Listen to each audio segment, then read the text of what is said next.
Full disclaimer, the floor underneath, we just ripped down to the old tile and to the subfloor there, and this is floor leveler. New flooring is going to be installed, but in the meantime, let's repair this stove. It should go without saying, but never work on an appliance with it plugged in. Always unplug first. Let's go. All right, so what we have here is we have a stove that has two burners that are not working. As you can see, we've got a busted connector here. And if we go back to this one here, there is a cut in wire. So we're gonna be replacing the black one and the blue one. First thing we're gonna do is we're going to trace the wires down to the switch. I bought a kit off of Amazon.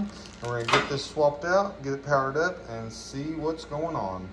I've already verified that the burners were good.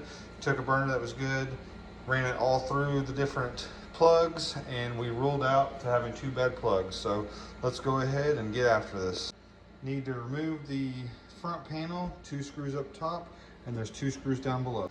You never know what kind of mess you're gonna run into when you're doing an oven repair, so I always like to keep some super clean on hand.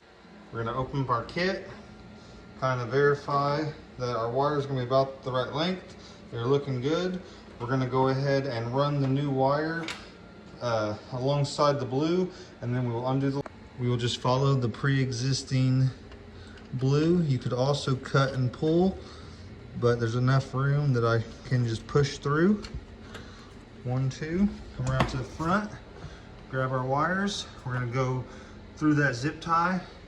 We're gonna come on to where the blue wires go, and we're simply pull one at a time and replace it with the new receptacle plug. As you can see, we've got it fished through the zip ties. We're gonna come over here one at a time, disconnect and reconnect. You may need to adjust the width, either widen it up a little bit with a flathead screwdriver or tighten it down a little bit with a pair of needle nose pliers or channel locks, just to get a good snug fit into your male clip. There we go, we got the blue ones disconnected, the new ones connected. We'll go ahead and pull our slack, and we will then cut our old blue leads off and get those wires out of our way. Now we can put this in the trash pile and move on to the other one. That is why the other one's not working. We have a completely severed wire. Let's go ahead and get this one ran just like we did the other. We can take that and throw in the junk pile. We fished our leads through the access hole. Now we're gonna fish them through the zip tie and get them secured. You'll notice when I severed the other wires, I went ahead and left a tail, so I knew exactly where we were going with the new wires. Now we'll simply unplug each of these and plug the new ones right into their spot. Now that everything's plugged in, we can go ahead and pull our excess wires and get the panel put back into place. Be careful while reinstalling to not pinch any wires.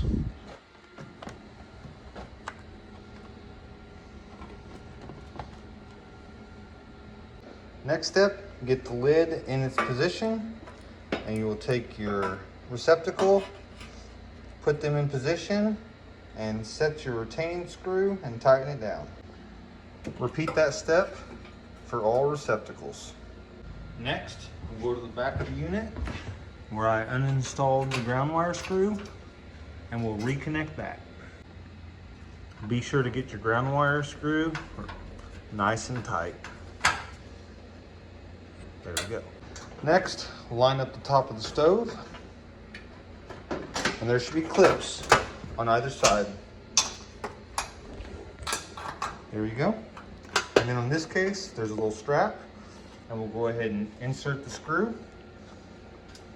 That keeps the cooktop safe, sound, and secure. Now we're almost done with reassembly.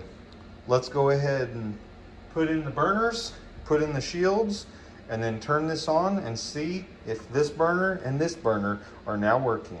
Previously, they did not. All right, now that the stove's been reassembled, let's go ahead and plug things in, turn the burners on, and see if they heat up. This burner and this burner are currently not heating up, and I'm gonna show you how to fix that. All right, let's bump these on right here. Just gonna bump them on momentarily. Feel the burner, it should be heating up. All right. Let's test the back one. We're gonna turn it on high. See what happens.